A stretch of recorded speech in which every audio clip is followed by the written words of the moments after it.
Hey everyone, my name is Mariam Ichulet Arikosi. Depression is a leading form of disability and accounts for majority of the global disease burden. This has inspired our discussion today.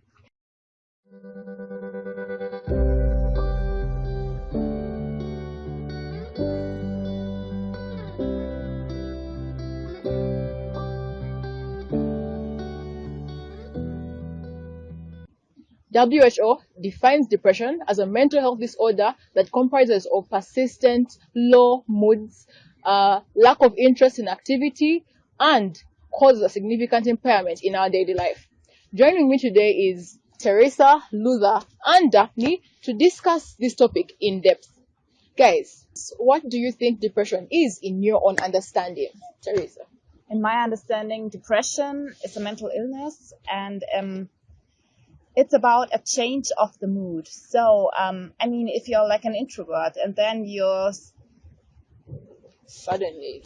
suddenly you become like you lose interest in certain activities, like meeting friends or doing sports, then this could be a symptom or like for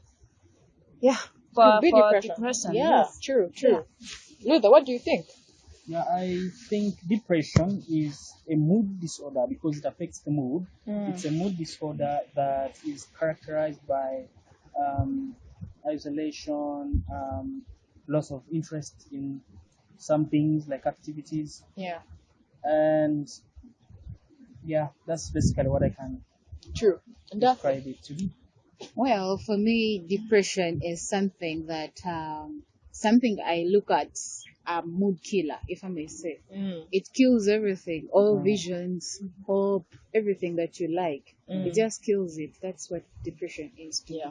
So I think what's consistent is it's a persistent form of low moods, change of moods that Yeah, results in low interest in things you usually found interesting, Yeah. and your daily life is kind of affected. So what do you think are the leading causes of depression today? There's so many things. Very many things. Even this talk show only can also lead to depression. Really? Yeah. How? Let me give you a very good example. For example, if I'm supposed to come here, then I feel I want to give out those ideas, but then you're not picking me out. You're picking machine out. I feel like,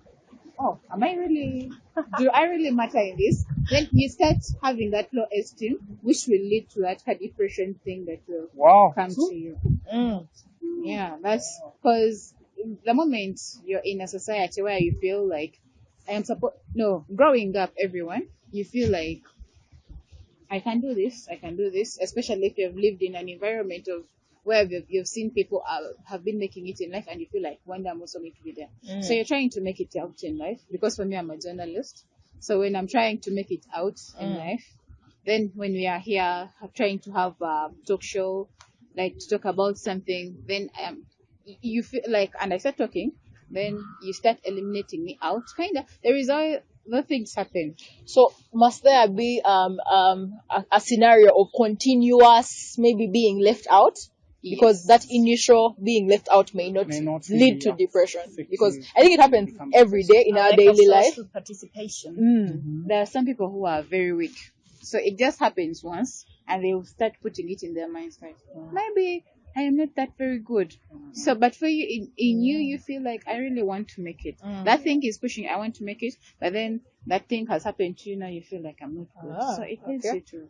Okay. What other causes of depression do you think? I think a main cause is, for example, when your parents already are affected by a mental illness, then you are at a very high risk also to develop a mental illness like a depression. Yeah. Or, for example, what's really important is attachment for children. In the first year or 2 years, like if the attachment is not adequate for the child, it can lead to later depression.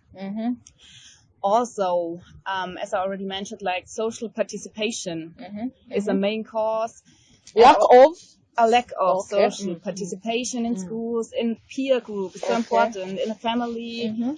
And also, for example, if you already suffer a disability, you're also at higher risk, and you're at a really high risk if your brain, for example, is also damaged. For example, like if you have cerebral palsy, I think 30 to 60% of them also to have like a damage in the brain. Definitely. And then you're also at a high risk. Ah, very good.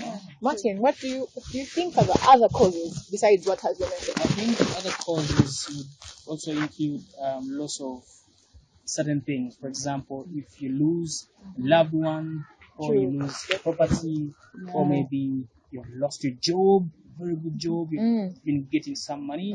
Especially if you've been waiting for a promotion. True. It can be quite depressing. So I believe that because there are many things that can really lead to depression in our entire life. And at least most of us in life will face depression at some point.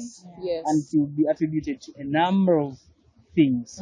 And as you said, in addition to all that you said, I believe that when you lose something, either be a parent, or a loved one, or a job, or maybe a property, you have a higher chance of getting depressed. Of being depressed. True. However, I believe depression may not just come like all of a sudden. It's a process. It's a process. Yes. First of all, you'll be sad of losing your property.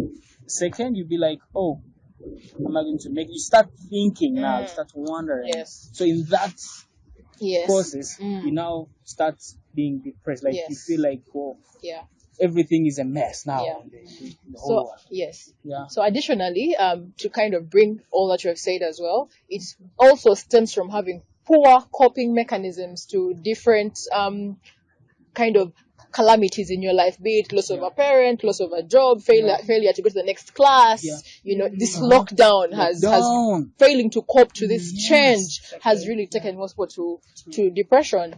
Then it also has a very high linkage to physical health. So people who do not have a lot of physical activity in their life, which also comes to the social interaction, have a higher chance of becoming mentally, having that mental disorder of depression. Then some of the people who get depressed are those who, one, during the point of pregnancy, did not get enough care during that time. So both the mother and the child can be born with that depression. Yes, you most likely be depressed if the care was not really good. Then definitely things like poverty, poor housing conditions, poor access to different social resources can really bring depression. So just having that kind of separation from people, lack of access to different resources can really bring in depression. So I think from all that we have said, we really have a strong knowledge of what can cause depression. So at this point, I would really like to encourage our viewers to equally just comment in the comment section what you think can cause depression, what you feel depression is, how you understand depression, and any story of where a friend, a loved one, or you yourself has been depressed before.